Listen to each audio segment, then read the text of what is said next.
you just want to hold it still. Just torque the crank pulley, so that's all back on. Looks real good. Now we can put the belt back on. We also, well, I've just started putting the new drive shaft OEM Honda seals back in. I've also started making the light seals for the rear because they don't sell them anymore apparently. Oh, this has fallen out, but I did just loosely put it in there. We've got the belt on. What's it called? We've got the serpentine belt on. Serpentine, whatever the fuck you want to call it. We've got that belt on, the alternator belt, and we are just about to lift the engine off the stand, and we're going to put it down somewhere here with the gearbox. Put the flywheel and the clutch back on. Bolt the gearbox up to it, then we're going to leave it on the floor somewhere overnight so it's ready to go in tomorrow when we get the car back. I don't know if you've seen the build thread or not. I've been uploading the photos which Simon at Auto Body Solutions has been sending us, and it looks awesome, so I really can't wait to see it tomorrow. I know Rob's excited to see it tomorrow. What are you doing? I'm making new rear light seals. It's like arts and crafts at Playgroup, isn't it? For yourself. So yeah, we get the engine off the stand, bolt the gearbox, put the clutch and the flywheel back on, and be ready to go in tomorrow when we get the car back. So we've got the engine off the stand, put it down on the floor. We're going to bolt that gearbox up to it. We've obviously got the new competition clutch, stage 1.5, so that's going to go on today with the the old flywheel. Rob's just trying to get the rear main seal out of the block. I'm not going to show you how we're doing it, just in case we shouldn't be doing it like this. Oh, it's nearly out. I read up a little trick where you can put a wood screw in it 3 turns or something and then try and pull the screw with a pair of mole grips, but that didn't work, so don't try that. Don't bother trying that. If you're ever thinking of doing it, don't bother trying it, it doesn't work. Once we've got the old oil seal out, we can put the new one in, get the flywheel back on, get the clutch on, get the gearbox on, and then clean up the doors, clean up the rear windows, clean up the door seals and the boot seal and all that sort of stuff, which we're going to stick on tomorrow morning before we start putting this engine and whatever else back in. We've managed to get a few bits and pieces back together. The flywheel and the clutch are both on. We put a new rear main seal inside the block as well. I think we're just going to get the gearbox on now. Dan's being a strong man. So strong.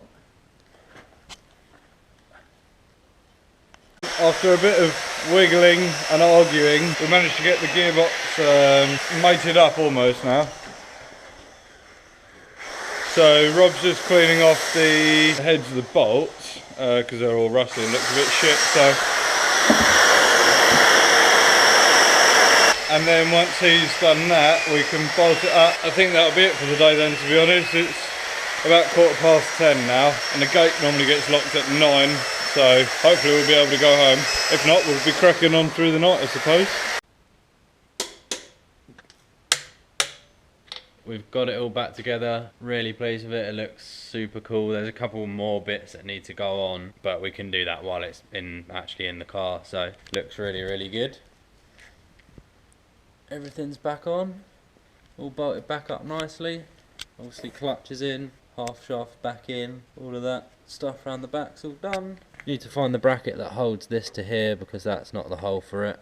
We've obviously got those intake manifold brackets to make look nice and stuff like that. A few lines on the bottom of here that need reconnecting, but again we'll do that once we've taken this back off. Ready to drop back in tomorrow. As you can see, it is an absolute tip in here, so we're going to get down here early tomorrow, tidy up, and then hopefully get the car back in here and put it all back together.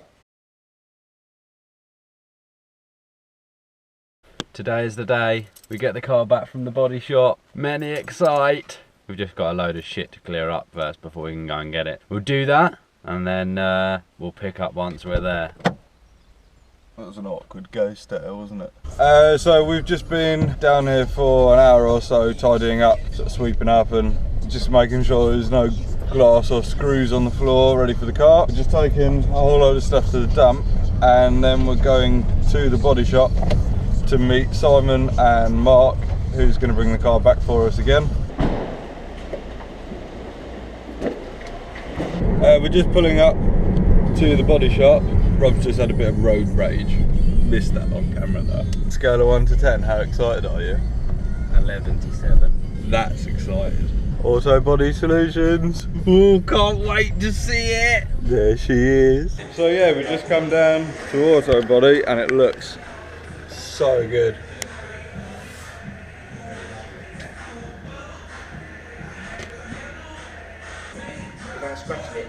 Yeah. Looks awesome. Really, really pleased with it. I think Rob's really pleased with it as well. Simon sorted us out a windscreen as well. So yeah, ready to get it back together now. Really, really pleased with it. It looks so good. We were considering originally doing it ourselves, just in the interior side. To be honest, I'm glad we didn't go for that now.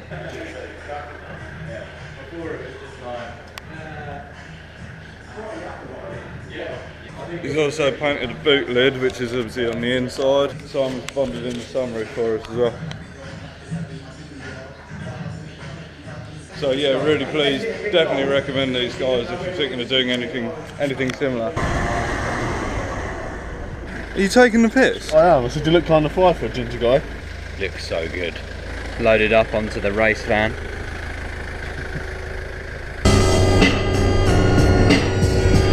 You look cute on that, Mark. So we're back at the workshop. Car's in the sun.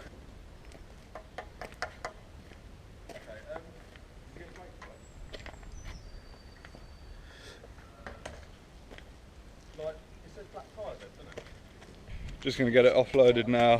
We'll get it back in the workshop, give it a bit of a wax, seal the paint, and then we can start putting the engine back in. This is the wax we're going to use. Bro! Ah!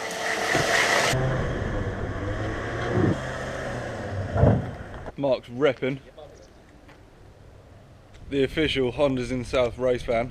What are you two gaylords doing? We're not. It's only me, what are you talking about? Oh, you're here. You comfy, Rob? Progress, finally. A lot of it's back together in terms of bodywork and panels and things like that. Obviously the front wings still aren't on. Doors are back on, mirrors are back on, all the related trims and things like that. Rear windows are back in, the boot is back in. Yeah, rear lights are back on. So now, realistically, this is all shielded from the elements. Looks great. We're just about to go and grab something to eat and then we'll be back to try and swing the engine in. Easy peasy, 10-minute job. I reckon 20 minutes with being careful. Optimistic. So we're back from dinner. We've got the engine up in the air. We've stuck microfibers all around the engine bay. Hopefully it will stop us chipping any of that paint off. I think we'll be alright, but just a bit of added protection there just in case. The new subframe's in, and we've put the exhaust in, because you can't actually slide that in from the side. Well, without lifting the car higher, it won't go in, so that's in at the back there, just underneath there. Master cylinder's in. You can't get that in once the engine's in.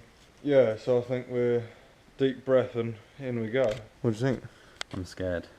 Are you scared? Nah, be fine.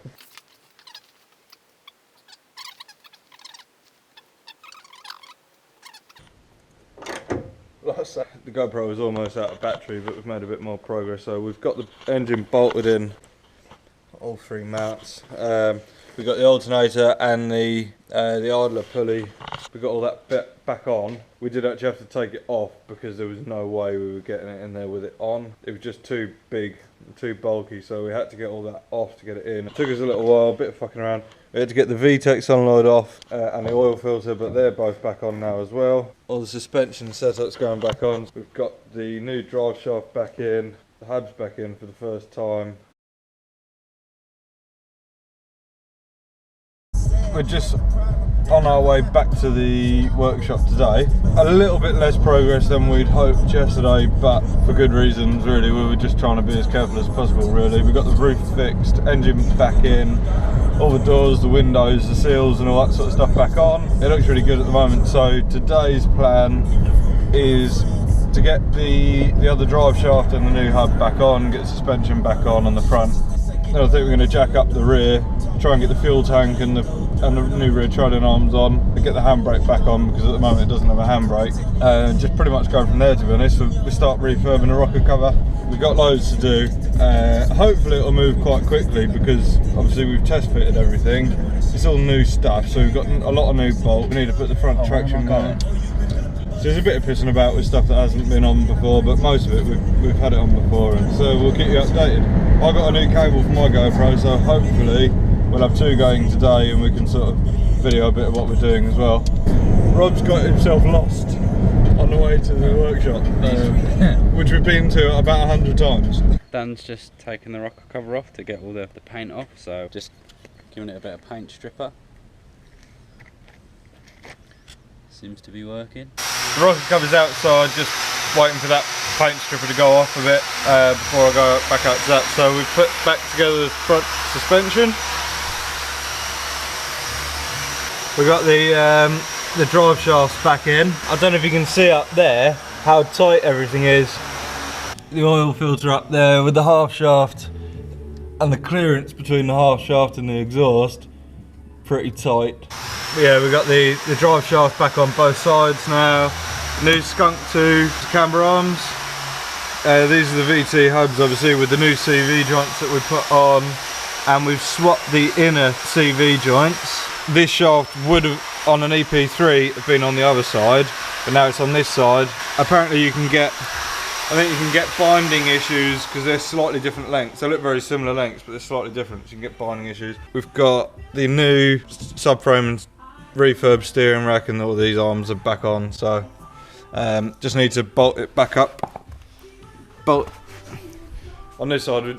Rob's just cleaned up the bolts for it, so we'll bolt that back up into the thing. But this side's all finished now.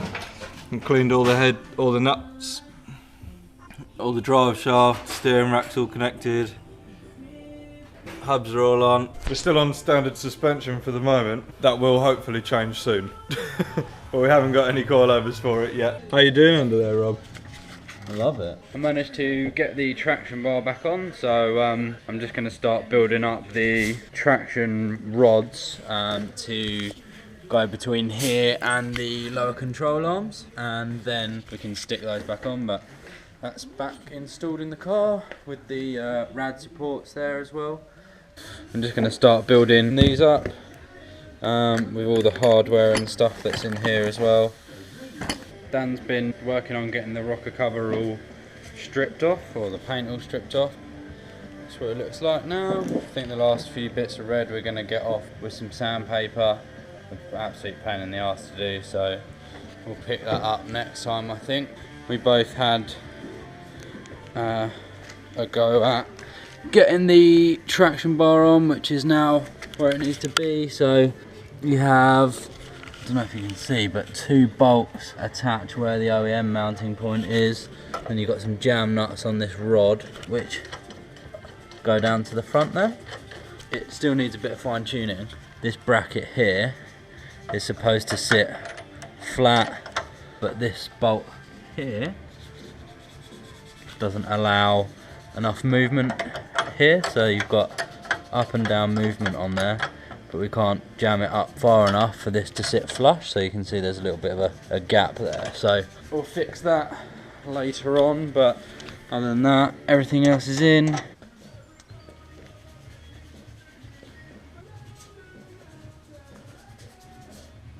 We've got a slight suspicion that we may have to adapt this plug somehow, because the master cylinder is very, very close to it. So we're just about to mount the shifter box on the inside. Once we've done that, we're going to run the cables through the new hole that we drilled with this plate, which we bought. Just tidies it up in the engine bay a little bit, so that's where the cable's going to run through, and we're going to connect them up. I'm going to get under the car, stick a bit of Loctite on the bottom of the bolts which run through. Rob's going to go inside. As you can see, we've protected the inside. I went to Tesco's this morning and bought a duvet. It'll be nice and comfortable, but it'll protect the paint, hopefully, when we're sort of sitting in there and putting tools or little ratchets or something down there. So yeah, Rob's going to go and drop them through. I'll tighten them up from underneath, and then we'll put these cables in. You will notice that no shoes in the car. Rob's taking his shoes off, obviously. Stop videoing my crap. So the shifter's all in. Ignore the fact that the gear knob is backwards. We can't seem to get the lock nut on it. Seems to be a different thread for some reason, but it looks pretty cool. Changes fine, really short, snappy. All the shifter cables mounted up here as well, which looks cool. Little grommet down there.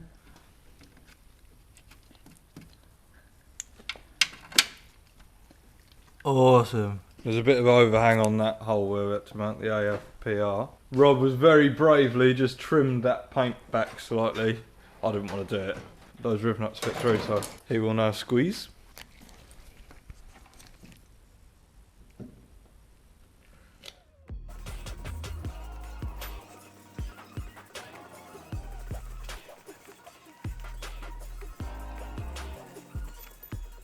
I reckon Sam was probably responsible for the labelling of this paint.